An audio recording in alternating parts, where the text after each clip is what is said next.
स्वागत है आप सभी का डीडी न्यूज में। आपके साथ समाचार लेकर हाजिर हूं मैं संध्या शर्मा। आइए बुलेटिन की शुरुआत करते हैं हेडलाइंस के साथ।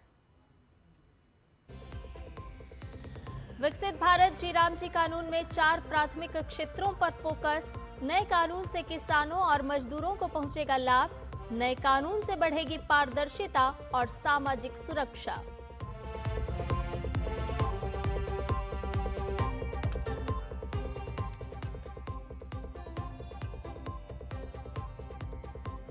उत्तर प्रदेश विधानसभा में आज वंदे मातरम के 150 साल पूरे होने पर चर्चा। योगी सरकार आज वित्तीय वर्ष 2025-26 के लिए पेश करेगी अनुपूरक बजट।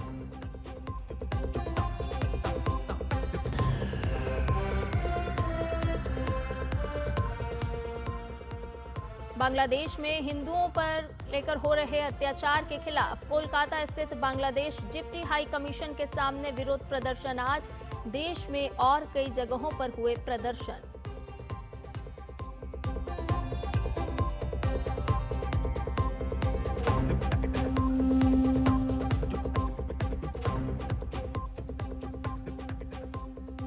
बांग्लादेश के यूनुस सरकार पर पूर्व प्रधानमंत्री शेख हसीना का हमला।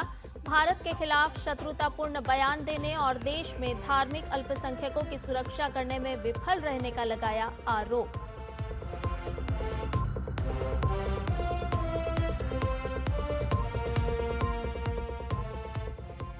राजधानी दिल्ली समेत उत्तर भारत में ठंड की दोहरी मार। शीतलहर और कोहरे का चढ़ा साया। जम्मू कश्मीर में बर्फबारी ने बढ़ाई ठंडक।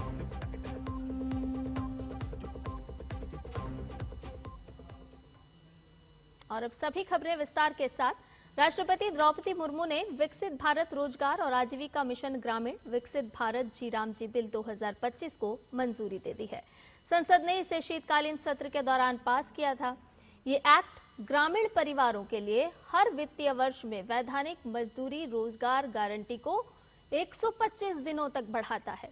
ग्रामीण विकास मंत्रालय ने बताया कि ये ग्रामीण रोजगार नीति में बदलाव की दिशा में एक महत्वपूर्ण कदम है।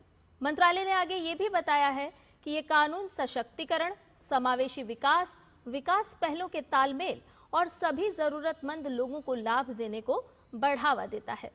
विकसित भारत जी राम जी एक्ट महात्मा गांधी राष्ट्रीय ग्रामीण रोजगार गारंटी एक्ट मनरेगा 2005 की जगह लाया गया है।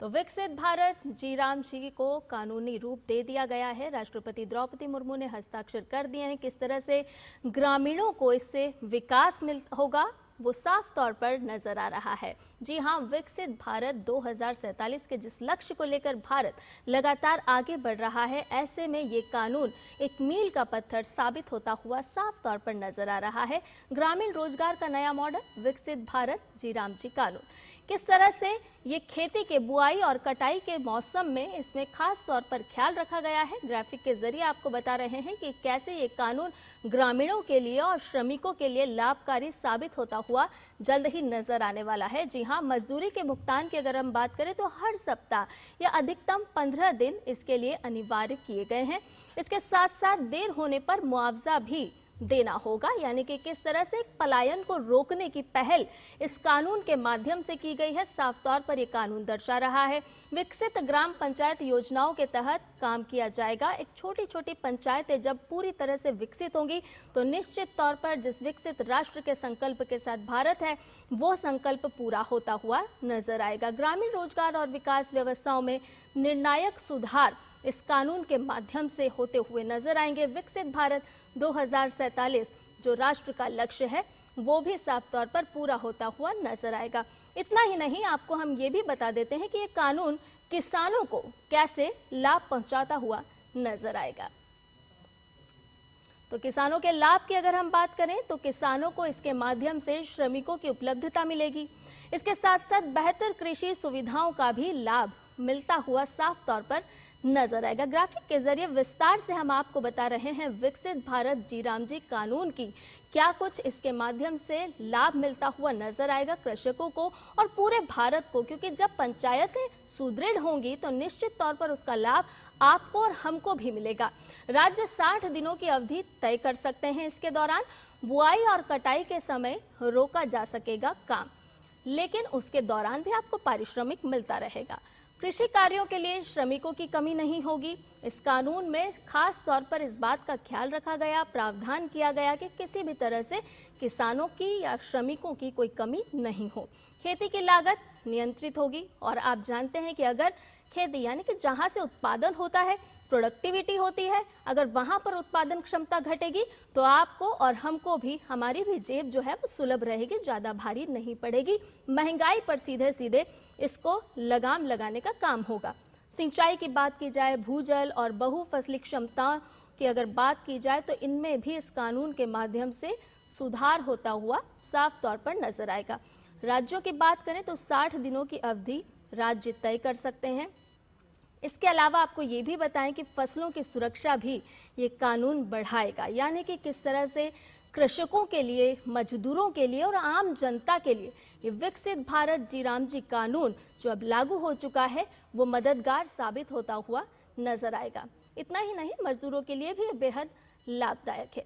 कैसे, अब वो भी आपको बताते हैं। दरअसल नए कानून से 25 दिन ज्यादा काम की गारंटी मिलेगी, यानी कि पहले मनरेगा के तहत 100 दिन काम, अब जी राम जी कानून के तहत 125 दिनों का काम। इसके अलावा बेहतर आय सुरक्षित होगी और इसकी व्यवस्था भी की गई है। साथ ही साथ अगर हम देखें तो लगभग 25% अधिक संभावित कमाई भी होगी, कमाई भी बढ़ेगी इसके साथ साथ। और हम सभी जानते हैं कि जब किसान भाइयों की कमाई बढ़ेगी तो उसका असर हम पर भी पड़ेगा। विकसित ग्राम पंचायत प्लान तहत होगा और काम पहले से तय और चिन्हित रहेंगे, यानी कि किसको किस तरह से काम करना होगा वो भी पहले से चिन्हित होगा। साल 2024 और 25 में 99.94% भुगतान डिजिटल हुआ। इसके अलावा आपको ये भी बताएं कि ये डिजिटल माध्यम की तरफ किस तरह से तेजी से बढ़ेगा। बायोमेट्रिक की बात की जाए, आधार सत्यापन की बात की जाए तो मजदूरी सीधे सीधे मजदूरों के खाते में पहुंचेगी। जिस पारदर्शिता की हम बात कर रहे हैं, जिस पारदर्शिता की बात हमने सुना कि लोकसभा और राज्यसभा में मंत्री शिवराज सिंह चौहान द्वारा कही गई कि भ्रष्टाचार पर किस तरह से ये कानून लगाम लगाता हुआ नजर आएगा, तो जब डीबीटी का इस्तेमाल किया जाएगा तो एक बीच की जो लेयर होती है जहां भ्रष्टाचार की कोई गुंजाइश होती है वो पूरी तरह से खत्म होगी। उसके अलावा मजदूरी की रकम की चोरी समाप्त हो जाएगी। काम नहीं दिया जाता है तो बेरोजगारी भत्ता भी आपको देना होगा, यानी कि काम इस कानून के माध्यम से जरूर मिलेगा। यदि काम नहीं मिलेगा तो भी बेरोजगारी भत्ता मिलेगा, यानी कि किसी तरह की आय को लेकर के परेशानी नहीं होगी। वहीं मजदूरों की परिसंपत्तियों का लाभ उन्हें सीधे सीधे मिलता हुआ भी नजर आएगा। आधार बायोमेट्रिक सत्यापन से मजदूरी सीधे खाते में आएगी, यानी कि सत्यापन होगा और उसके बाद आप जितना काम कर रहे हैं आपका पारिश्रमिक आपको सीधे सीधे खाते में मिलेगा। किसी तरह की कोई गुंजाइश भ्रष्टाचार की नहीं है। इसके अलावा एआई आधारित धोखाधड़ी पहचान, जी हाँ, और भी किन किन खास तौर पर बातों का ख्याल रखा गया है वो भी अब आप जान लीजिए कि एआई आधारित धोखाधड़ी पहचान होगी। इसकी निगरानी के लिए केंद्रीय और राज्य स्तरीय संचालन समितियां भी बनाई गई हैं, यानी कि जो सतत इस पर निगरानी रखेगी। किसी तरह के कोई गुंजाइश भ्रष्टाचार की नहीं होती हुई नजर आएगी इस कानून के माध्यम से। और यही वजह है कि हमने जिस समय में लोकसभा और राज्यसभा में ये बिल रखा गया था उस समय में श्रमिकों की बाइट भी आपको सुनवाई थी। उन्होंने साफ तौर पर कहा था कि जिस तरह से मंत्री के द्वारा सदन में बताया गया है विस्तार से कि इसकी क्या कुछ खासियत है, तो उससे निश्चित तौर पर हमें लाभ मिलता हुआ नजर आएगा। ग्राफिक के जरिए भी हम आपको बता रहे हैं कि अब ये कानून किस तरह से विकसित भारत की नींव को और भी मजबूत करता हुआ नजर आने वाला है। ई भुगतान 37% से बढ़कर अब 99.99% होगा। इसके अलावा व्यक्तिगत परिसंपत्तियों की बात करें तो 17.6% से बढ़कर 62.96% हो गई है। यानी कि विकसित भारत की जो नींव हम लेकर के चल रहे हैं, जिस सिद्धांत को लेकर के, जिस सपने को लेकर, जिस संकल्प को लेकर भारत लगातार आगे बढ़ रहा है, तो ऐसे में ज़रूरी हो जाता है कि हम पंचायत स्तर पर किस तरह से सुदृढ़ीकरण का काम कर रहे हैं। और ऐसे में विकसित भारत जी राम जी कानून निश्चित तौर पर न केवल हमारे ग्रामीणों की, हमारे कृषकों की आजीविका को सुदृढ़ बनाएगा, बल्कि उसका सीधा सीधा लाभ, क्योंकि हम सभी जानते हैं कि भारत की आत्मा गांव में बसती है, और जब एक एक गांव सुदृढ़ होगा तो उसका लाभ आपको और हमको भी मिलता हुआ नजर आएगा। इसके अलावा आपको ये भी बता दें कि केंद्रीय कृषि मंत्री शिवराज सिंह चौहान ने मनरेगा को लेकर फैलाए जा रहे भ्रम को सीधे सीधे खारिज किया, और उन्होंने स्पष्ट किया कि विकसित भारत जी राम जी योजना मनरेगा के आगे का कदम है। इस योजना के तहत अब मजदूरों को 100 की जगह 125 दिनों के काम की कानूनी गारंटी दी जाएगी। काम ना मिलने की स्थिति में बेरोजगारी भत्ता और मजदूरी भुगतान में देरी होने पर अतिरिक्त राशि का भी प्रावधान किया गया है। मनरेगा के नाम पर फिर एक बार देश को गुमराह करने की साजिश हो रही है, भ्रम फैलाए जा रहे हैं, जबकि सच्चाई यह है विकसित भारत जी राम जी योजना मनरेगा के आगे का कदम है। मजदूर भाइयों, 100 दिन की नहीं, अब 125 दिन काम की गारंटी है, कानूनी गारंटी। और काम नहीं तो बेरोजगारी भत्ते के प्रावधान को और सशक्त बनाया गया है। मजदूरी अगर देर से मिली तो अतिरिक्त राशि देने का प्रावधान है। तो ये विपक्ष जो है वो विरोध नाम का कर रहा है या फिर इस कानून के प्रावधान का, ये समझना होगा। लेकिन हम आपको ये बता दें कि विकसित भारत रोजगार और आजीविका मिशन ग्रामीण कानून अब लागू हो चुका है, और इसके तहत अब ग्रामीण क्षेत्रों में मजबूत, उपयोगी और जलवायु अनुकूल संपत्तियां बनाने के लिए 4 प्राथमिक क्षेत्रों से इसे जोड़ा जाएगा। इन 4 क्षेत्रों की अगर हम बात करें तो प्रमुख तौर पर है जल सुरक्षा, इसके बाद बारी आती है ग्रामीण अवसंरचना की, और इसके साथ साथ आजीविका से जुड़ा हुआ बुनियादी ढांचा और जलवायु अनुकूल कार्य शामिल किए गए हैं। यानी कि ये 4 प्राथमिकताएं हैं, ये 4 मजबूत स्तंभ हैं, जिसके माध्यम से ये कानून किस तरह से रोजगार की गारंटी तो दे ही रहा है, साथ ही साथ आपको उचित पारिश्रमिक भी देगा। जी राम जी कानून की 4 प्राथमिकताएं मुख्य तौर पर है, जो आपकी आजीविका से जुड़ी हुई है, जलवायु अनुकूल स्थितियां बनाता है, उसके साथ साथ जल संरक्षण की बात करता है ये कानून, किस तरह से आप पानी के संरक्षण, सिंचाई, भूजल रिचार्ज और जल स्रोतों के पुनर्जीवन से सभी को टिकाऊ जल उपलब्ध कराना इसमें शामिल किया गया है। इसके बाद ग्रामीण अवसंरचना के तहत सड़कों, संपर्क व्यवस्था, पंचायत भवनों और स्कूलों और स्वच्छ प्रणालियों का निर्माण किया जाएगा, ताकि गांव का बुनियादी विकास हो सके। यानी कि ये कानून सिर्फ किसानों तक सीमित नहीं है, श्रमिकों तक सीमित नहीं है, बल्कि ग्रामीण ढांचे को किस तरह से मजबूती प्रदान की जा सकती है उसका भी खास तौर पर ख्याल रखा गया है, जिसमें 4 प्रमुख स्तंभों के तौर पर मुख्य बिंदुओं को शामिल किया गया है। आजीविका से जुड़े बुनियादी ढांचे के तहत खेती, पशुपालन, मत्स्य पालन, भंडारण, बाजार और उत्पादन से जुड़ी हुई तमाम ऐसी सुविधाएं हैं जिन पर इस कानून के माध्यम से जोर दिया गया है, ताकि ग्रामीणों की आय बढ़ सके। इसके अलावा जलवायु अनुकूल कार्य में आपदा से निपटने की तैयारी, बाढ़ नियंत्रण, तटबंधों का निर्माण, इन सभी पर जोर रहेगा, ताकि गांव अधिक सुरक्षित बन सके। हम सभी जानते हैं कि जैसे ही अधिक वर्षा होती है तो उसका सबसे ज़्यादा नुकसान होता है किसानों को, सबसे ज़्यादा फसलों को नुकसान पहुंचता है, लेकिन उसके लिए भी किस तरह से ये कानून एक सुरक्षा देता है। इसके अलावा ये चारों क्षेत्र जो हैं वो विकसित भारत 2047 के जो लक्ष्य हैं उससे साफ तौर पर जुड़ता हुआ नजर आ रहा है, जहां छोटे छोटे बिखरे हुए कामों की जगह गुणवत्ता वाले और टिकाऊ कार्यों पर जोर दिया गया है। कैसे आजीविका को सुदृढ़ बनाया जा सकता है, इस कानून के माध्यम से छोटी छोटी बातों पर खास तौर पर ध्यान दिया गया है। कैसे श्रमिक जो हैं वो अपने ही क्षेत्र में रह करके अपनी आजीविका, अपने जीविकोपार्जन का प्रबंध कर सकते हैं। ये कानून साफ तौर पर उस तरह की सुरक्षा मुहैया कराने का काम करता है। इसके अलावा विकसित भारत जी राम जी कानून के तहत योजना के प्रभावी क्रियान्वयन के लिए मजबूत निगरानी और जवाबदेही पर विशेष जोर दिया गया है। सभी कार्यों की योजना विकसित ग्राम पंचायत योजनाओं के माध्यम से तैयार होंगी, जिससे स्थानीय जरूरतों के अनुसार विकास हो सके।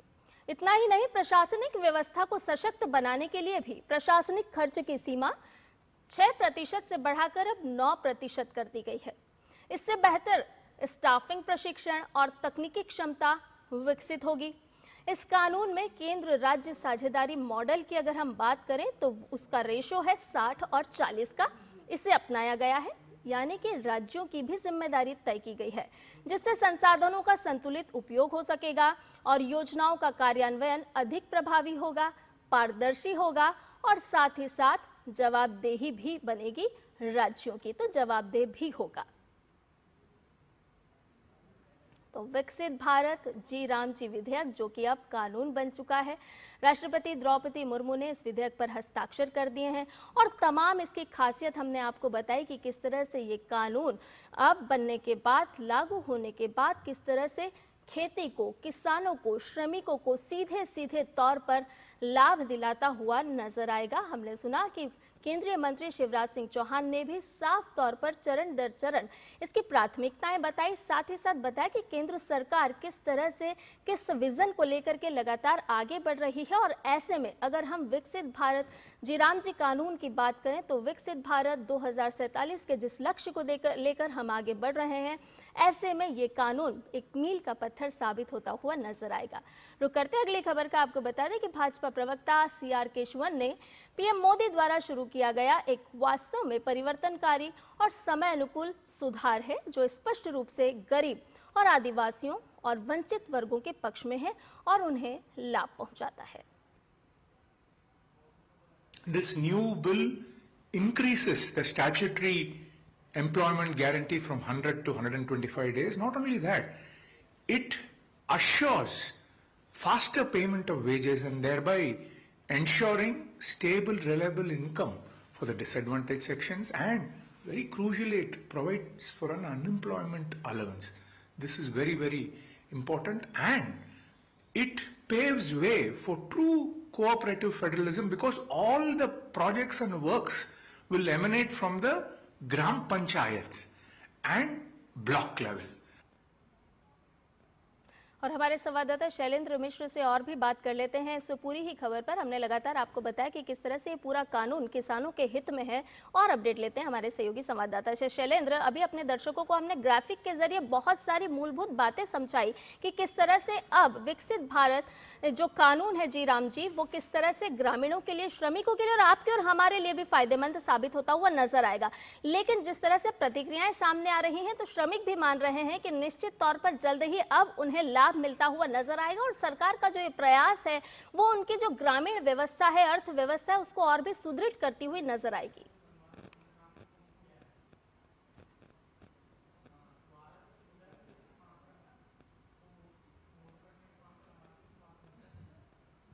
शैलेंद्र, आप मुझे सुन पा रहे हैं? तो शैलेंद्र से एक बार फिर संपर्क करेंगे और उनसे जानेंगे। शैलेंद्र, क्या आपको मेरी आवाज आ रही है? आप मुझे सुन पा रहे हैं? चलिए, तो शैलेंद्र से हम एक बार फिर संपर्क करेंगे। तो लगातार हम आपको बता रहे हैं कि किस तरह से विकसित भारत जी राम जी कानून और हमारे ग्रामीणों को सुदृढ़ करता हुआ नजर आएगा। इसकी व्यवस्थाओं के जो प्रमुख 4 स्तंभों को इसमें शामिल किया गया है, उसके माध्यम से किस तरह से हम ग्रामीण अर्थव्यवस्था को भी और भी मजबूत होता हुआ देख पाएंगे। फिलहाल एक छोटे से ब्रेक के लिए रुक रहे हैं, जल्द हाजिर होंगे।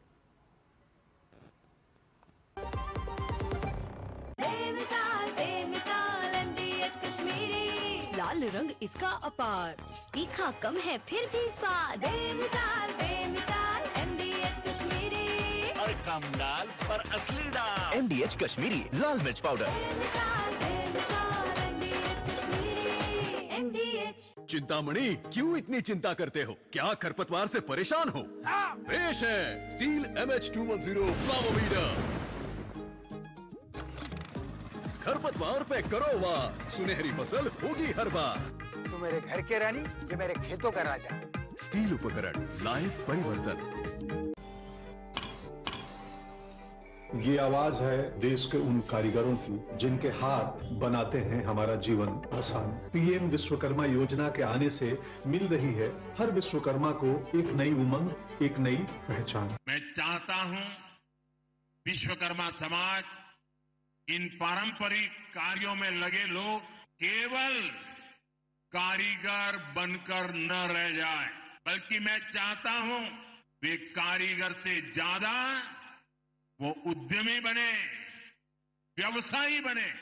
ये योजना एक शुरुआत है गुरु शिष्य परंपरा की डोर मजबूत बनाने की, हुनर को नए पंख देने की और हर सपने को सच करने की। अधिक जानकारी के लिए pmvishwakarma.gov.in पर जाएं। पीएम विश्वकर्मा योजना, सम्मान, सामर्थ्य, समृद्धि।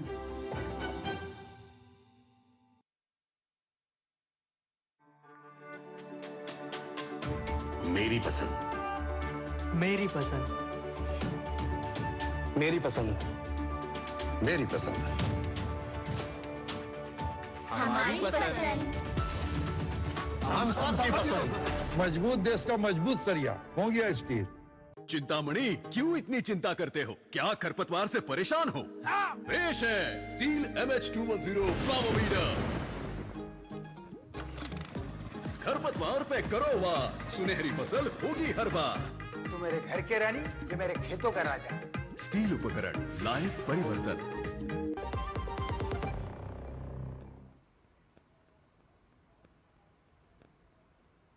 ब्रेक के बाद समाचार में आपका एक बार फिर से स्वागत है। और ब्रेक पर जाने से पहले हम आपको लगातार बता रहे थे कि विकसित भारत जी राम जी कानून किस तरह से किसानों के साथ साथ श्रमिकों के लिए भी एक लाभकारी साबित होता हुआ नजर आएगा। आपको बता दें कि इस विधेयक पर राष्ट्रपति द्रौपदी मुर्मू ने हस्ताक्षर कर दिए हैं। अब ये कानून बन चुका है और इसके बाद किस तरह से प्रत्येक राज्य को इसका लाभ मिलता हुआ नजर आएगा, तमाम बातों का ध्यान इस के प्रावधान के तहत रखा गया है। साफ तौर पर इस बात का ध्यान रखा गया है कि कैसे आप जलवायु परिवर्तन को ध्यान रख सकते हैं, कैसे आप हमारे गांव की जो अर्थव्यवस्था है उसको सुदृढ़ बना सकते हैं, कैसे उनकी जीविका को, आजीविका को हम सुदृढ़ बना सकते हैं।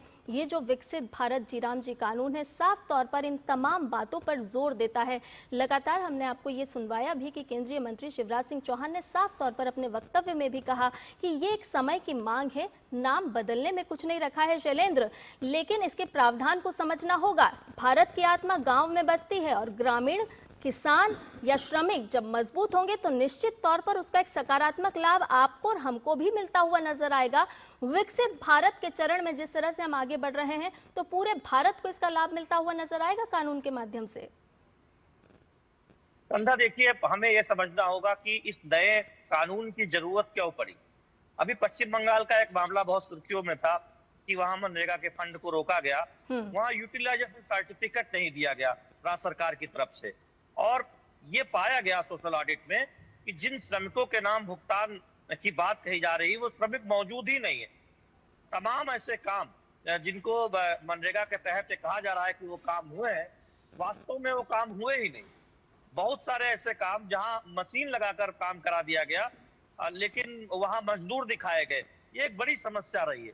तो तमाम प्रयासों के बावजूद मनरेगा के तहत बहुत सारे ऐसे काम हो रहे थे जिनमें लीकेज था, राज्य स्तर पर वो सुनिश्चित नहीं हो पा रहा था क्योंकि कुछ प्रावधान ऐसे थे जिसमें मिट्टी के काम की प्रमुखता हो या फिर मजदूरी हम जानते हैं कि देने के लिए जो अनिवार्यता आप की गई है उसको समय घटाया गया है, वो समय ज्यादा था पहले।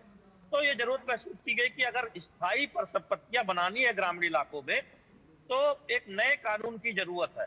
दूसरी बात यह है कि खेती बाड़ी के समय रोक की कोई व्यवस्था नहीं थी, तो फिर खेती के समय मजदूरों की कमी पड़ जाती थी और वो मजदूर जो खेतीहर मजदूर थे जिनके पास खेत भी है उनको दिक्कत होती थी कि अगर वो अपने खेत में काम करें तो फिर उसी वक्त मजदूरी में मनरेगा का काम मिलता था तो उन्हें दोहरा नुकसान होता था।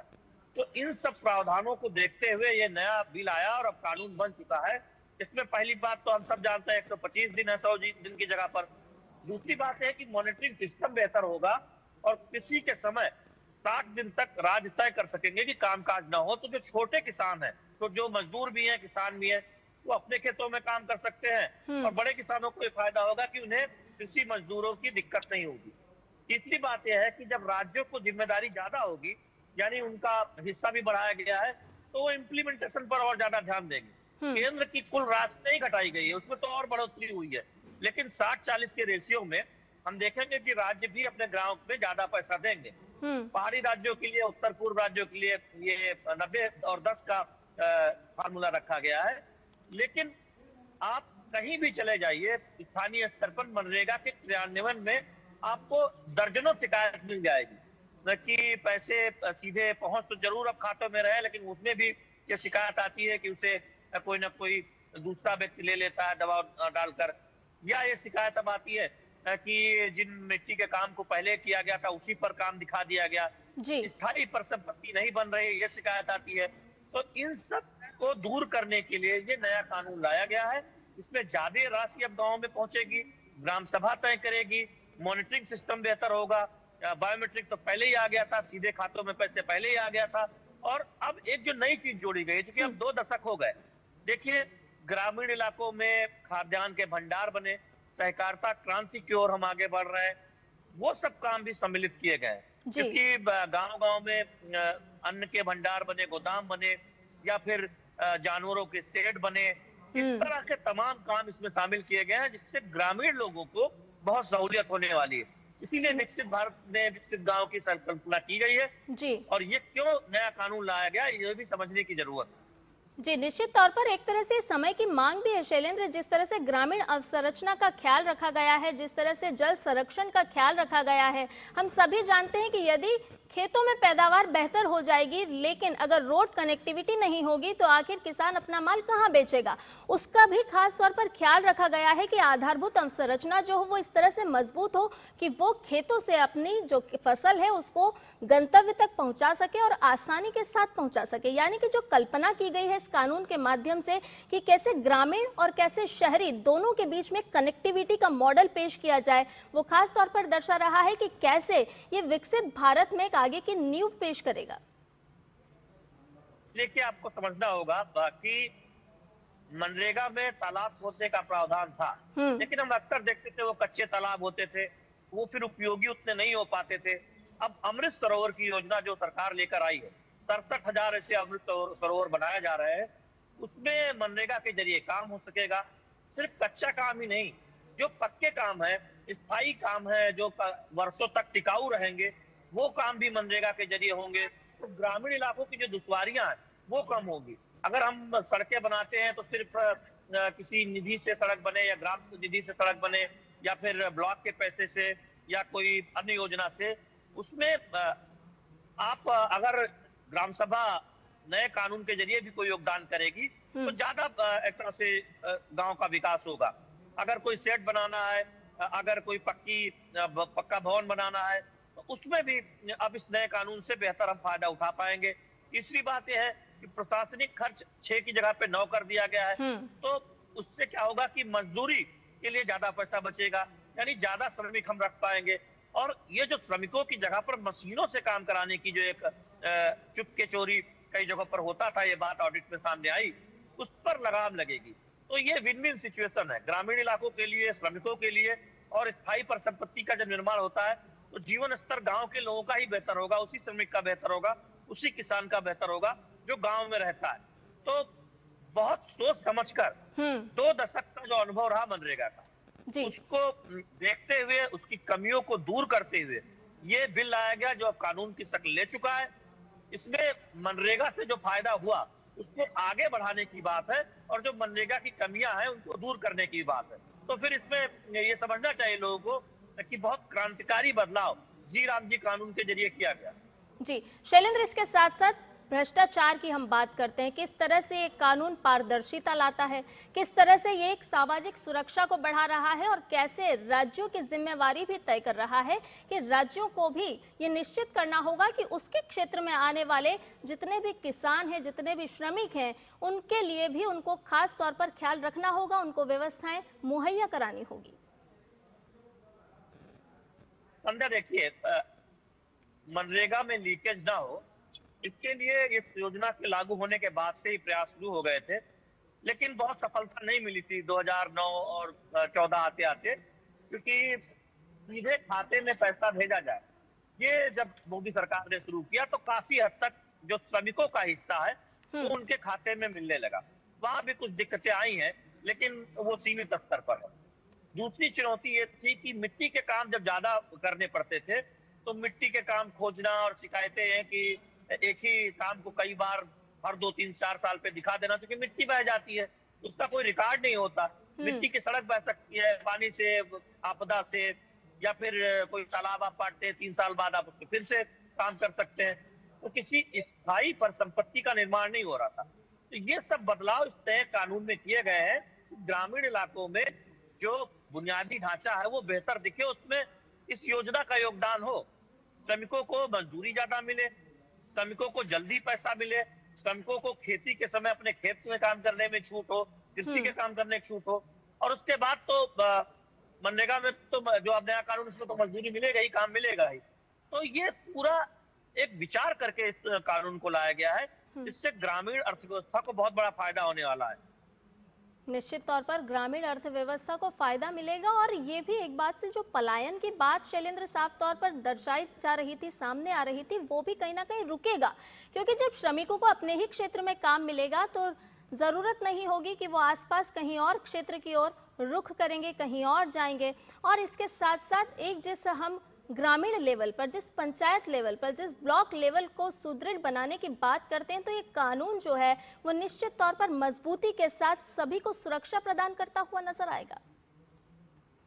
देखिए, यहाँ पर एक बात सभी को समझने की जरूरत है कि हर पलायन खराब नहीं होता। दिक्कत यह है कि जब अकुशल मजदूर पलायन करते हैं, जिनके पास शहरों में कोई ऐसा बढ़िया काम नहीं मिलता, उनको भी मजदूरी ही करनी है, लेकिन वो मजबूरी वश पलायन करते हैं क्योंकि उनके गांव में काम नहीं है। जब 100 की जगह 125 दिन काम होगा तो इन मजदूरों को काम मिलेगा। तो ये एक इस तरह का पलायन रोका जाए, इससे बहुत जरूरी है, इससे गाँव में अर्थव्यवस्था बेहतर हो, उनका जीवन यापन हो सके। क्योंकि ग्रामीण इलाकों में एक सपोर्ट सिस्टम होता है, उनकी अपनी थोड़ी खेती बाड़ी होती है, थोड़ी महंगाई शहरों के मुकाबले काफी कम होती है, तो फिर उनका जीवन स्तर अच्छा हो सकता है। जी अगर शैलेंद्र, हम आगे भी आपसे अपडेट लेते रहेंगे, आप हमारे साथ बने रहिए। लेकिन इस वक्त एक बड़ी खबर से अपने दर्शकों को रूबरू करा देते हैं। अपने दर्शकों को बता दें कि प्रधानमंत्री नरेंद्र मोदी ने न्यूजीलैंड के प्रधानमंत्री के साथ टेलीफोन पर बातचीत की है। इस वक्त की ये अपडेट खबर आ रही है, एक बड़ी खबर आ रही है, जहाँ भारत के प्रधानमंत्री नरेंद्र मोदी ने न्यूजीलैंड के नेता से बात की है। आपको बता दें कि दोनों नेताओं के बीच ऐतिहासिक मुक्त व्यापार को लेकर के बातचीत हुई है। Bharat New Zealand free trade agreement की संयुक्त रूप से घोषणा हुई, और उसके बाद आपको बता दें कि प्रधानमंत्री नरेंद्र मोदी ने न्यूजीलैंड के पीएम के साथ टेलीफोन पर खास बातचीत की है। इस वक्त की बड़ी खबर आ रही है, जहां दोनों नेताओं ने द्विपक्षीय सहयोग के क्षेत्रों में जिस तरह से प्रगति हो रही है उसका स्वागत किया है। तो आपको बता दें कि Bharat New Zealand free trade agreement की संयुक्त रूप से घोषणा और उसके बाद प्रधानमंत्री नरेंद्र मोदी की बातचीत हुई है। दोनों नेताओं ने भारत न्यूजीलैंड मुक्त व्यापार समझौते की घोषणा की। पीएम मोदी ने न्यूजीलैंड के पीएम के साथ टेलीफोन पर बातचीत की है। तो इस वक्त की ये बड़ी खबर आ रही है। आपको बता दें कि Bharat New Zealand free trade agreement के संयुक्त रूप से घोषणा और उसके बाद प्रधानमंत्री नरेंद्र मोदी और न्यूजीलैंड के पीएम के बीच फोन पर बातचीत हुई है। दोनों नेताओं ने भारत न्यूजीलैंड मुक्त व्यापार समझौते की घोषणा की। दोनों नेताओं ने ऐतिहासिक भारत न्यूजीलैंड मुक्त व्यापार समझौते की घोषणा की। तो ये एक बड़ी खबर इस वक्त की आ रही है, जहां Bharat New Zealand free trade agreement की संयुक्त रूप से घोषणा हुई। प्रधानमंत्री नरेंद्र मोदी और न्यूजीलैंड के प्रधानमंत्री के बीच टेलीफोन पर बातचीत हुई है। दोनों नेताओं ने ऐतिहासिक भारत न्यूजीलैंड मुक्त व्यापार समझौते की घोषणा की। Bharat New Zealand free trade agreement की संयुक्त रूप से घोषणा हुई। प्रधानमंत्री नरेंद्र मोदी और न्यूजीलैंड के प्रधानमंत्री के बीच टेलीफोन पर बातचीत हुई है। दोनों नेताओं ने भारत न्यूजीलैंड मुक्त व्यापार समझौते की घोषणा की। तस्वीरें भी आपको बता रहे हैं, भारत और न्यूजीलैंड के प्रधानमंत्री के बीच टेलीफोन पर हुई बातचीत से जुड़ी हुई। प्रधानमंत्री नरेंद्र मोदी ने न्यूजीलैंड के प्रधानमंत्री के साथ टेलीफोन पर बातचीत की है। दोनों नेताओं ने ऐतिहासिक भारत न्यूजीलैंड मुक्त व्यापार समझौते की घोषणा की। रक्षा, खेल, शिक्षा व तमाम ऐसे क्षेत्र जिनका स्वागत किया, जिसकी प्रगति पर दोनों ही नेताओं ने संतोष व्यक्त किया। Bharat New Zealand free trade agreement को लेकर के ये बातचीत, दोनों नेताओं ने भारत न्यूजीलैंड मुक्त व्यापार समझौते की घोषणा की है। ताजा अपडेट ले लेते हैं, हमारे संवाददाता सुधाकर दास हमारे साथ जुड़ गए हैं। सुधाकर, प्रधानमंत्री नरेंद्र मोदी और न्यूजीलैंड के प्रधानमंत्री के बीच बहुत ही अहम ये टेलीफोन पर बातचीत, जहां हम देखें फ्री ट्रेड एग्रीमेंट की संयुक्त रूप से घोषणा। देखिए, बहुत महत्वपूर्ण बातचीत आप कह सकते हैं और एक बहुत महत्वपूर्ण ऐलान, और भारत की जो एक विकास यात्रा है वो रफ्तार पकड़ती हुई दिखाई दे रही है। इस वक्त आप कह सकते हैं उनकी कुछ देर पहले टेलीफोन पर बातचीत हुई है और दोनों ही नेताओं ने जो एक ऐतिहासिक आप महत्वाकांक्षी और परस्पर लाभकारी आप समझौता कह सकते हैं, भारत न्यूजीलैंड मुक्त व्यापार समझौते, उसके सफलतापूर्वक संपन्न होने की घोषणा की है। तो 2025 जाते जाते एक ये बहुत बड़ा ऐलान और खास तौर से दोनों देशों के संबंधों को आगे बढ़ाने में ये एक मील का पत्थर साबित होने वाला है। संध्या, ये समझौता इसलिए भी अहम है क्योंकि मार्च 2025 में न्यूजीलैंड के प्रधानमंत्री लक्षण भारत आए थे और उस समय इस बातचीत की, इस मुक्त व्यापार समझौते को लेकर उसकी शुरुआत हुई थी और सिर्फ रिकॉर्ड 9 महीने के भीतर ये FTA हो पाया है, वो कंक्लूड हो पाया है। तो ये एक तरह से दोनों ही देशों के राजनीतिक नेतृत्व की इच्छा शक्ति को और संबंधों में गहराई देने की जो एक दोनों नेताओं की कोशिश है उसको दर्शाता है। तो बहुत महत्वपूर्ण है ये FTA। जो सरकार की तरफ से आधिकारिक विज्ञप्ति जारी की गई है उसमें कहा गया कि ये FTA जो द्विपक्षीय आर्थिक सहयोग उसको तो बढ़ाएगा ही, साथ ही साथ जो बाजार तक पहुंच है उसको बेहतर बनाएगा, जो निवेश का प्रवाह है उसको प्रोत्साहित करेगा, जो रणनीतिक सहयोग है दोनों देशों के बीच उसको मजबूत करेगा। इसके साथ साथ ही जो इनोवेटर्स हैं, जो एंटरप्रेन्योर्स हैं, उद्यमी हैं, किसान हैं, MSME हैं, विशेषकर देश के जो दोनों देशों के युवा हैं, उनके लिए काफी महत्वपूर्ण साबित होने वाला है। ये भी कहा गया साथ ही साथ कि इस FTA के जरिए एक मजबूत जो विश्वसनीय आधारशिला बनी है।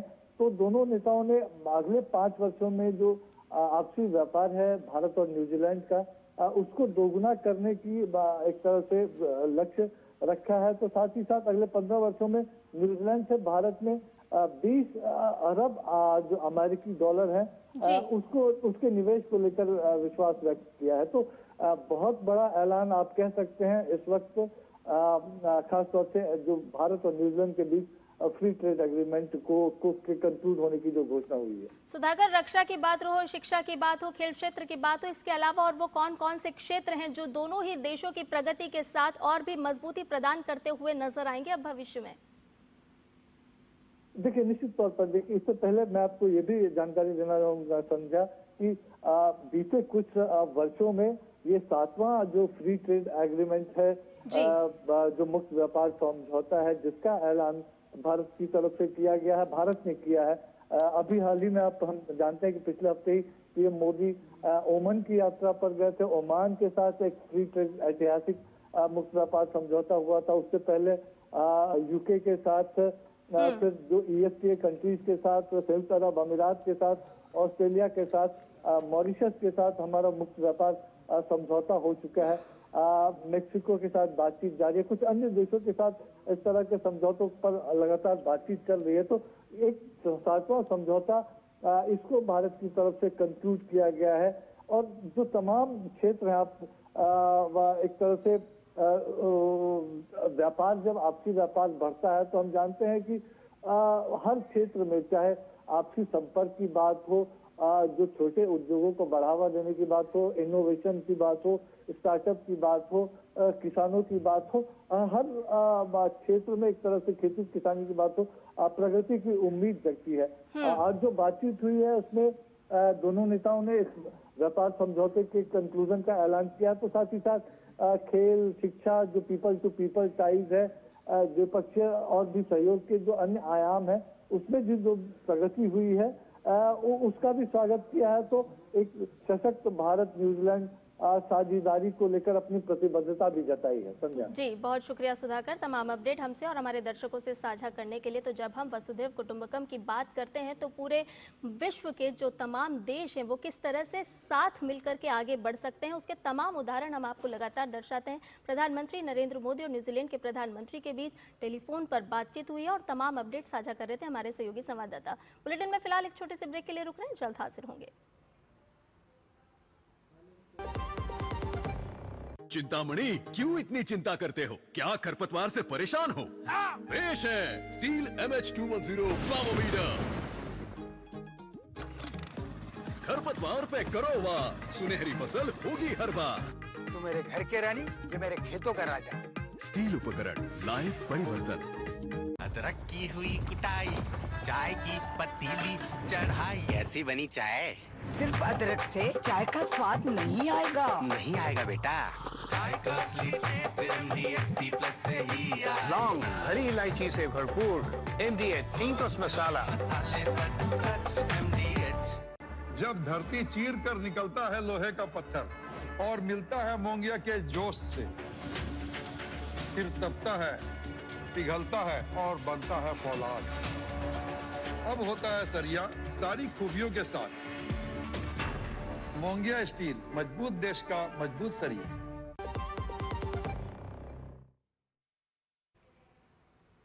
ब्रेक के बाद समाचार में आपका एक बार फिर से स्वागत है। आपको बता दें कि राष्ट्रपति द्रौपदी मुर्मू ने संसद के शीतकालीन सत्र में पारित सतत परमाणु ऊर्जा दोहन और विकास भारत रूपांतरण विधेयक 2025 शांति विधेयक को भी अपनी स्वीकृति प्रदान कर दी है। राष्ट्रपति ने कल इस विधेयक को मंजूरी दी। ये विधेयक नागरिक परमाणु क्षेत्र से जुड़े सभी कानूनों को समाहित करता है और इस क्षेत्र को निजी क्षेत्र की भागीदारी के लिए भी खोलता है। विधेयक के तहत परमाणु ऊर्जा अधिनियम 1962 और नागरिक परमाणु क्षति दायित्व अधिनियम 2010 को निरस्त कर दिया गया है, जिन्हें भारत में नागरिक परमाणु क्षेत्र के विकास में बाधक माना जा रहा था। इसके अलावा राष्ट्रपति ने सबका बीमा सबकी रक्षा बीमा कानून संशोधन विधेयक 2025 और निरसन और संशोधन विधेयक को भी मंजूरी दे दी है।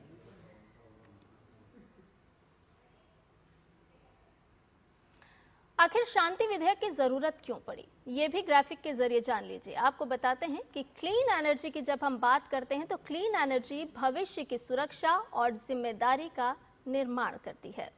साल 2047 तक न्यूक्लियर पावर क्षमता में विस्तार का उद्देश्य साफ तौर पर इस कानून के तहत रखा गया। न्यूक्लियर पावर को बढ़ाने के लिए अतिरिक्त क्षमता की जरूरत होती है और ऐसे में तमाम बाधाओं को दूर करना होगा। मजबूत सप्लाई चेन से न्यूक्लियर पावर को बढ़ावा मिलेगा, बेहतर काम करने की क्षमता बढ़ेगी और इसके साथ साथ न्यूक्लियर पावर भारत की वर्तमान स्थिति जो कि देश में है फिलहाल 25 न्यूक्लियर रिएक्टर 9 गीगावाट कुल न्यूक्लियर पावर पब्लिक सेक्टर की ओर से संचालित होता है। तो ग्राफिक के जरिए समझिए कि आखिर इस शांति कानून की जरूरत क्यों पड़ी और इसमें अब जिस तरह के बदलाव के प्रावधान किए गए हैं वो किस तरह से फायदेमंद साबित होते हुए नजर आएंगे। पब्लिक सेक्टर की ओर से ये संचालित किया जाएगा, यानी कि इसको एक विस्तार दिया गया है, द्वार खोले गए हैं। देश में फिलहाल 25 न्यूक्लियर रिएक्टर काम करते हैं। भारत में वर्तमान क्या कुछ स्थिति है वो भी ग्राफिक के जरिए समझिए। निजी कंपनियां न्यूक्लियर सुविधाएं बना और चला सकती हैं, यानी कि निजी कंपनियों को भी इसमें शामिल किया गया है, उनके लिए भी द्वार खोले गए हैं। ईंधन और रेडियो एक्टिव कचरे का प्रबंधन सरकार के नियंत्रण और देखरेख में होगा, यानी कि इसका जो भी कचरा निकलेगा उसका नियंत्रण भी करना होगा जो कि सरकार की देखरेख में होगा। निवेश के रास्ते इससे खुलते हैं, नियंत्रण भारत के पास रहता है। और विधेयक की क्या कुछ खास बातें हैं वो लगातार हम आपको बता रहे हैं कि आखिर समय के साथ साथ इस शांति कानून को लाने की क्या जरूरत पड़ी, कौन कौन से प्रमुख प्रावधानों का इसके तहत काम किया गया, प्रावधानों को शामिल किया गया। तो परमाणु ऊर्जा संबंधी कानूनी ढांचा बनेगा और सुदृढ़ और आधुनिक होगा। इसके साथ साथ परमाणु क्षेत्र में सीमित निजी भागीदारी होगी और वो भी सक्षमता के साथ शामिल की जाएगी, यानी कि निजी भागीदारी को भी इसमें अब बढ़ावा मिलेगा। परमाणु ऊर्जा नियामक बोर्ड करता है। इसके अलावा आपको बताएं कि भारत के स्वच्छ ऊर्जा परिवर्तन के लक्ष्य का ये समर्थन करता है। तो 2047 तक 100 गीगावाट परमाणु ऊर्जा क्षमता प्राप्त करना साफ तौर पर इसका उद्देश्य रखा गया है। ऊर्जा के क्षेत्र में किस तरह से भारत आगे बढ़ सकता है, दुनिया के तमाम देशों की मदद कर सकता है, उसके लिए समय की मांग है इस शांति कानून को लाने की। और इसके तहत जो संसद का शीतकालीन सत्र चला, यहाँ पर ये विधेयक लाया गया और राष्ट्रपति द्रौपदी मुर्मू के हस्ताक्षर के बाद अब इसने कानून का रूप ले लिया है। रुक करते अगली खबर का। आपको बताएं कि बांग्लादेश में हिंदुओं को लेकर हो रहे अत्याचार के खिलाफ कोलकाता स्थित बांग्लादेश डिप्टी हाई कमीशन के सामने आज विरोध प्रदर्शन होगा। विरोध प्रदर्शन को देखते हुए बांग्लादेश डिप्टी हाई कमीशन के चारों तरफ सुरक्षा बढ़ा दी गई है। इससे पहले एक बंगाली राष्ट्रवादी संगठन ने पड़ोसी देश बांग्लादेश में सांप्रदायिक तत्वों द्वारा हिंदुओं पर कथित हमलों के विरोध में बांग्लादेश के डिप्टी हाई कमीशन को निशाना बनाते हुए एक विरोध मार्च भी निकाला। काले झंडे लिए प्रदर्शनकारियों को दक्षिण कोलकाता में डिप्टी हाई कमीशन के कार्यालय तक पहुंचने से पहले ही पुलिस ने रोक दिया। प्रदर्शनकारियों ने बांग्लादेश में हिंदू बंगालियों पर हो रहे हमलों से जुड़े बढ़ते सांप्रदायिक तनाव और दक्षिणपंथी गतिविधियों के खिलाफ कड़ा विरोध दर्ज कराया। बांग्लादेश में हाल की घटनाओं ने कई लोगों को झकझोर कर रख दिया है। इनमें दीपूचंद्र दास नामक एक हिंदू व्यक्ति की पीट कर हत्या भी शामिल है, जिस पर निंदा का आरोप लगाया गया था। इस घटना ने दोनों देशों के बीच तनाव को और बढ़ा दिया है। इसके अलावा देश भर में कल कई जगहों पर विरोध प्रदर्शन भी हुए हैं।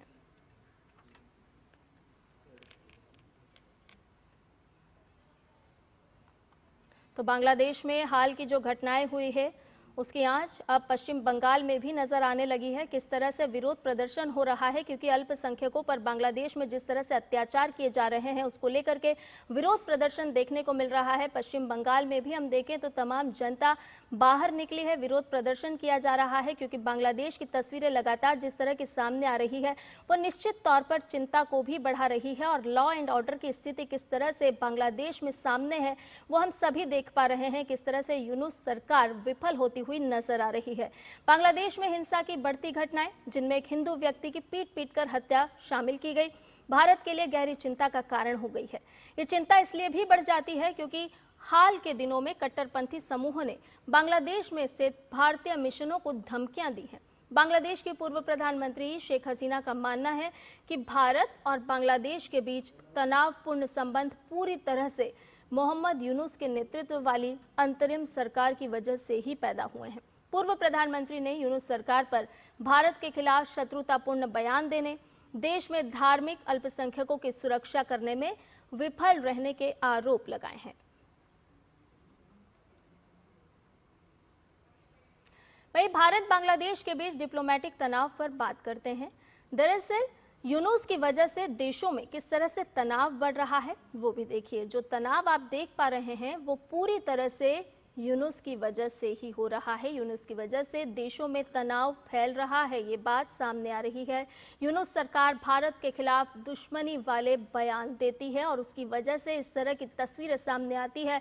धधकता है बांग्लादेश, धार्मिक अल्पसंख्यकों की रक्षा करने में सीधे तौर पर नाकाम है यहाँ की सरकार, यूनुस सरकार। भारत दशकों से बांग्लादेश का सबसे पक्का दोस्त और पार्टनर रहा है, ये बात भी कही गई। लेकिन इस समय में बांग्लादेश की स्थितियां हम सभी को सोचने पर मजबूर कर रही है। दोनों देशों के बीच संबंध गहरे और बुनियादी रहे हैं। दोनों देश समय समय पर एक दूसरे की मदद करते हुए नजर आए, लेकिन बांग्लादेश की पूर्व प्रधानमंत्री शेख हसीना ने भारत विरोधी भावना बढ़ने पर अपनी बात कही और उसमें तमाम बिंदुओं को शामिल किया। उन्होंने कहा कि बांग्लादेश में चरमपंथ अब चरम पर जा पहुंचा है और उसकी वजह से ये तस्वीरें, जलती हुई तस्वीरें नजर आ रही हैं, जो कि नियंत्रण से भी बाहर है। चरमपंथियों द्वारा उत्पन्न की जा रही दुश्मनी, इसकी मुख्य वजह एक तौर पर सामने है। अपने कर्मचारियों की सुरक्षा को लेकर भारत की चिंताएं जायज़ है, ये बात भी शेख हसीना ने कही है। उन्होंने कहा कि एक जिम्मेदार सरकार राजनयिक मिशनों की रक्षा करेगी। यूनुस पर तमाम आरोप लगाते हुए उन्होंने ये भी कहा कि गुंडों को छूट देते हैं और उन्हें योद्धा कहते हैं। किस तरह की ये वैचारिक मानसिकता है, ये भी समझना होगा कि यूनुस किस तरह से बांग्लादेश में अपना शासन चला रहे हैं, किस तरह की स्थिति उत्पन्न हो चुकी है और यहाँ पर किस तरह से लोग एक दूसरे पर प्रहार करने के लिए आमादा होते हुए नजर आ रहे हैं। अब हम आपको बताते हैं कि आईसीटी के फैसले पर क्या कुछ सवाल शेख हसीना ने उठाए हैं। उन्होंने कहा है कि इस फैसले का न्याय से कोई लेना देना ही नहीं है, पूरी तरह से राजनीतिक दुश्मनी का ये मामला है, जो राजनीतिक दुश्मनी उनके साथ निभाई गई। मुझे अपना बचाव करने का अधिकार नहीं दिया गया, ये बात भी शेख हसीना ने अपने वक्तव्य में कही। उन्होंने कहा कि मुझे मेरी पसंद के वकील नहीं दिए गए, जिसकी वजह से मैं अपना पक्ष नहीं रख पाई। ट्रिब्यूनल का इस्तेमाल मेरे खिलाफ किया गया। किस तरह से यूनुस सरकार ने एक योजनाबद्ध तरीके से शेख हसीना के खिलाफ कार्रवाई की, ये बात शेख हसीना ने कही है। उन्होंने बताया कि बांग्लादेश की संस्थाओं में मेरा विश्वास खत्म हो चुका है, अब ऐसी संस्थाओं में मेरा किसी तरह से कोई विश्वास ही बाकी नहीं रह जाता है। जब वैध शासन बहाल होगा तभी न्याय की जीत होगी। शेख हसीना बांग्लादेश की पूर्व प्रधानमंत्री न्याय की उम्मीद में अभी भी हैं, लेकिन उन्होंने कहा कि जब स्वतंत्र संस्थाएं होंगी तभी मुझे न्याय मिल पाएगा। बांग्लादेश की पूर्व प्रधानमंत्री शेख हसीना ने आने वाले चुनाव के बारे में भी कई सारी बातें कही है। उन्होंने कहा है कि बांग्लादेश में स्पष्ट चुनाव पर भी संशय है। जिस तरह की स्थितियां बांग्लादेश में इस समय में उत्पन्न हो रही हैं, उससे नहीं लगता कि स्पष्ट चुनाव, लोकतांत्रिक तरीके से चुनाव संपन्न हो पाएंगे। उन्होंने अवामी लीग के बिना चुनाव नहीं बल्कि राज्याभिषेक होने की बात कही है कि ये चुनाव नहीं बल्कि राज्याभिषेक है। किसी एक व्यक्ति को ला करके आप उसका अभिषेक कर दीजिए, उसके हाथ में आप सत्ता सौंप दीजिए। ये बात शेख हसीना ने कही। जब बांग्लादेशी पसंदीदा पार्टी को वोट नहीं दे पाते हैं तो वो बिल्कुल वोट नहीं देते, ये बात भी उन्होंने कही। अगर अवामी लीग पर बैन जारी रहा तो लाखों लोग इस अधिकार से रह जाएंगे वंचित। उन्होंने जिस तरह से एक लोकतांत्रिक तरीके से चुनाव संपन्न होने पर ही संशय व्यक्त किया, तो उन्होंने बताया कि लोग अगर वोट नहीं देंगे, वोट देने से वंचित रह जाएंगे, तो अंदाजा लगाया जा सकता है कि बांग्लादेश में चुनाव किस तरह से संपन्न होगा और किसके हाथ में सत्ता जाएगी। बांग्लादेश को सच में राष्ट्रीय सुलह की प्रक्रिया की सख्त जरूरत पर भी उन्होंने जोर दिया। उन्होंने आगे कहा कि मेरा अतीत, वर्तमान और भविष्य हमेशा बांग्लादेश की सुरक्षा से जुड़ा रहा है। प्रत्यर्पण की मांगों पर क्या कुछ कहा कि प्रत्यर्पण की मांगों पर बात करते हुए शेख हसीना कहती हैं कि भारत को धन्यवाद, प्रत्यर्पण की सारी मांगें भटकी हुई यूनुस सरकार की ओर से। तो तमाम बातें बांग्लादेश की पूर्व प्रधानमंत्री शेख हसीना ने अपने वक्तव्य में कही है। उन्होंने कहा है कि किस तरह से एक इंटरव्यू में उन्होंने ये तमाम बातों का जिक्र किया है कि बांग्लादेश में जो हालात बन रहे हैं वो निश्चित तौर पर चिंता की लकीरें खींच रहे हैं, लेकिन यूनुस सरकार किस तरह से काम कर रही है वो भी सोचना होगा, वो भी देखना होगा, क्योंकि अब उम्मीद से परे है बांग्लादेश में लोकतांत्रिक तरीके से सरकार का बनना। ज़्यादा अपडेट ले लेते हैं। कोलकाता से हमारे संवाददाता प्रसेनजीत बख्शी हमारे साथ जुड़ गए हैं। प्रसेनजीत जी, ये बताइए कि कोलकाता में अब से थोड़ी देर में बांग्लादेश में हिंदुओं पर लेकर जिस तरह से अत्याचार हो रहे हैं, उनके खिलाफ बांग्लादेश डिप्टी हाई कमीशन के सामने विरोध प्रदर्शन भी होने वाला है। किस तरह की संभावनाएं अब पश्चिम बंगाल में नजर आ रही हैं? नहीं, देखिए, पूरे पश्चिम बंगाल में खास तौर से पिछले 14-15 साल की बात तो छोड़ दीजिए, लेकिन जिस तरह से दीपू दास को, देखिए, अपने वहां पे जो ओस्मान हादी की घटना है वो बांग्लादेश के अंदरूनी मामला है, लेकिन जिस तरह से सब कुछ छोड़ के दीपू दास को जिंदा जलाया गया है, ये पूरी तरह से एक संदेश है भारत की तरफ कि देखिए, जो भी है, हम बांग्लादेश की जो अल्पसंख्यक है उस अल्पसंख्यक को इस तरह से जिंदा जला देंगे, और ये भारत की तरफ एक संदेश है कि आप अगर इन लोगों को बचा सकते हैं तो बचा लीजिए। ये जो संदेश बांग्लादेश की उग्रवादियों की तरफ से, मौलवादियों की तरफ से दिया गया है उस दिन, ये बंगाल की हिंदुओं के लिए एक वेदना की बात है, एक दुख की बात है, और ये सारे वेदना और दुख की बात आज बेक बागान में या जिसको कहते हैं मल्लिक बाजार, उसके पास जो बांग्लादेश की डेप्यूटी हाई कमिश्नर है, वहां पे बारी बारी में लोगों की ये जो वेदना है, इस वेदना की जो प्रकाश है, ये प्रकाश हम सुबह से देख पा रहे हैं। लोग बारी बारी में अलग अलग हिंदू संगठन की तरफ से वहां पे प्रदर्शन दिखाया जा रहा है। ये सही है, कि बांग्लादेश की वो एक प्रतिष्ठान है, वहां पे भारत की तरफ से जो सुरक्षा की जो पूरी तरह से घेराबंदी है वो करना चाहिए था और किया गया है। तो वहां पे घेराबंदी सुरक्षा की किया गया है। जो अलग अलग संगठन है वो संगठन की तरफ से वहां पे प्रदर्शन किया जा रहा है और ये प्रदर्शन को रोका जा रहा है। और ऐसा भी हो सकता है कि लीडर ऑफ अपोजिशन शुभेंदु अधिकारी भी वहां पे प्रदर्शन करे। तो पश्चिम बंगाल में विरोध प्रदर्शन हो रहे हैं। प्रसेनजीत दादा हमारे साथ में अखिलेश सुमन भी जुड़े हुए हैं, उनसे बांग्लादेश का ताजा अपडेट ले लेते हैं। अखिलेश, जिस तरह से हम देख रहे हैं कि बांग्लादेश की पूर्व प्रधानमंत्री शेख हसीना ने बहुत सारी बातें कही है और यूनुस सरकार पर तीखा हमला बोला है, लोकतांत्रिक तरीके से वहां चुनाव संपन्न नहीं होंगे और भी कई सारी बातों का जिक्र उन्होंने अपने संबोधन में किया है। किस तरह से देख पा रहे हैं इस वक्त बांग्लादेश की तस्वीर और पूर्व प्रधानमंत्री शेख हसीना के इन बयानों को? देखिए, निश्चित तौर पे शेख हसीना ने जो कहा है वो काफी उन्होंने कह सकते हैं कि बांग्लादेश के लोगों को मर्माहत करने वाली बात है, क्योंकि बांग्लादेश के लोग इस बात से पीड़ित हैं कि जिस तरीके से वहां अराजकता फैल गई है, उस अराजकता में कोई हस्तक्षेप यूनुस सरकार करने में अक्षम है। और जिस तरह से एक व्यक्ति, हिंदू व्यक्ति की हत्या की गई पीट कर, और यह जो है कि नृशंसता की चरम सीमा है, और उसके वीडियो सर्कुलेट किए जा रहे हैं, उसके नाम पे सहानुभूति बटोरी जा रही है कट्टरपंथियों के बीच में। तो निश्चित तौर पे एक बहुत ही कह सकते हैं कि हृदय विदारक घटना है, जिसके चलते शेख हसीना ने यहाँ से बयान दिया है। शेख हसीना के बयान का एक मतलब ये है कि यह भी है कि देखिए, जिस तरीके से उन्हें एक नकली कोर्ट में, जिस कोर्ट में उनको ले जाने का कोई मतलब नहीं था, उस कोर्ट में ले जाकर उनको इस तरीके की सजा दी गई है, जैसे मृत्युदंड की सजा थी।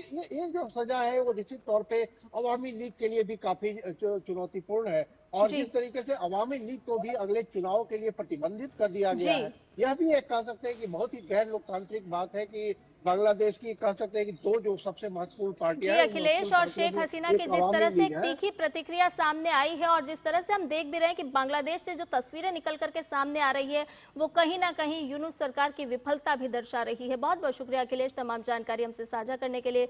प्रसेनजीत बख्शी जी, आपका भी बहुत बहुत शुक्रिया हमसे तमाम अपडेट साझा करने के लिए। और इसके साथ ही समाचार में फिलहाल के लिए इतना ही। मुझे दीजिए इजाजत। नमस्कार।